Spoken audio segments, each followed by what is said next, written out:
Honorable wa Kasambya County Member of Parliament Daudi Kabanda akiguddeko bw'abadde nga awagulumiza Muhoozi Kainerugaba w'okudeployinga amagye mu biseera eby'ebikujjuko. Gwe mukwano gwange ali eyampuliriza kutegeeza nti nno nkwanirizaako nnyo ku Yugi Updates TV kosinzira okuba nga otuwuliriza era ng'okola kyamaanyi nnyo okwekumira ku mayengo gano. Gw'atanama kuba nga otweyungako genda wali wansi waliwo ekigambo subscribe kikoonemu, ojja kuba osobola bulungi nnyo otwegattako gwe mukwano gwange ali eyo atulaba atuwuliriza. Mbaagala nnyo era nga mwebale nnyo gye mututuusaako engalo abali emitala w'amayanja nammwe mbaanirizaako nnyo.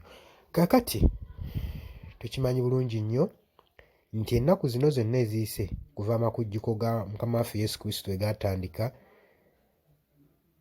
poliisi n'amagye bibadde biyiibwa mu bifo. Nabalagako wali eri ku Cathedral Lubaga nga buli muntu okuyingira kanisa alina sooka kwa kusikuriiningibwa kwazibwa mu ngeri ey'ekitalo, era amagye ne poliisi byali byetoolodde ekifo ekyo, ssaako n'abaserikale abali mu leeya nga nabo mu kyaki mwebali. Kaakati saawokawokka we waayiibwa amagye wabula ne mu bitundu ebirala okwetooloola eggwanga. Kati Mubende Kasambya naye amagye gaayiibwayo okusobola okulaba mbu nga bakuuma eddembe ssaako n'okuprovidinga security mu bantu mu basobole okulya ebikujjuko mu mutima mulungi nga emmeeme bateese nga bali wamu. Kaakati omubaka wa Kasambya Country Member of Parliament Honorable Daudi Kabanda akiguddeko oluvannyuma lw'okuvaayo okugulumiza n'okupraisinga General Muhoozi Kainerugaba ku ekyo kye yakoze eky'okudeployinga amagye mu bitundu by'eggwanga eby'enjawulo mu kaseera aka festival season. Agamba ekintu kye mwakoze kirungi nnyo era nze nakisanyukidde era tukwebaza omulimu ogw'amaanyi gwe wakoze okuba nga wakakasizza nti nno Christmas ennaku enkulu tuziyitamu nga tulina obukuumi. Ng'abadde tannakimalayo abatuuze ne bamwanukula. Abatuuze bamugambye nti Honorable Kabanda tuggyeeko amaalo, gw'olaba ng'ekyo ekikulaga nti nno kyabadde kyakabi nnyo era kyabadde kya ssanyu okulya ennaku enkulu nga abajaasi amagye galawuna ebitundu byonna byonna, gw'ekyo kiyita mirembe nti baadde baprovidinga peace eri abantu.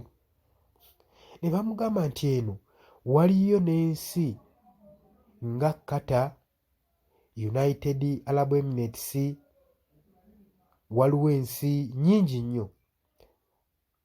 Poliisi n'amagye tebakkiriza kudispureyinga figa zaabwe mu public era si common figure eri abantu. Ezo ensi waliyo n'abatamanyi nti lanka y'ono ebeerako amayinja weegati ne weegati, ate ekiri ekkomoni eno mu Uganda. N'agamba ekyo si mirembe wabula kimanye okutabanguka era kyongerenga okweraliikiriza buli woolaba amagye. Teri wali mukka watabeera muliro, ekyo olina okitegeera. Olina okkimanya nti poliisi n'amagye ebiseera ebisinga bye babulwa eby'okkola ate bamala ku batuuze ddembe. So buli constituency eyayiiriddwamu amagye ne poliisi tibwabadde mirembe, kubanga ewali omukka tewabulawo muliro.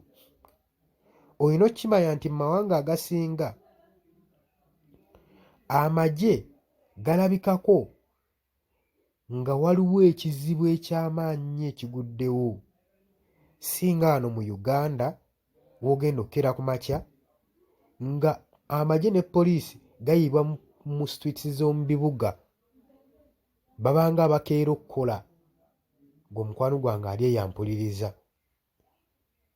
Simanyi gwe kyolowooza ku nsonga y'abatuuze okureactinga ku nsonga ya Kabanda. Gw'olowooza poliisi n'amagye okuyiibwa mu biseera eby'ennaku enkulu kikabadde kabonero akalaga emirembe akateekawo eddembe eri mu bannayuganda okujagaza obulungi ne festival season? Jangu mu comment section jangu otutangaaze otubuulire ku ndowooza yo. eza nti obadde muwuliriza mulungi nnyo mukwano gwange gwe eyeekumira ku Yugi Updates TV wabula gwe atannakuba nga osubscribinga kutegeeza kiri wansi waliwo ekigambo subscribe kikonemu osobole okuba nga ofollowinga obeere updated buli kadde. Abali e Bulaaya emitala w'amayanja nammwe mbanirizaako nnyo mwebale kubeera ku Yugi Updates TV. Mbaagala nnyo, mweraba.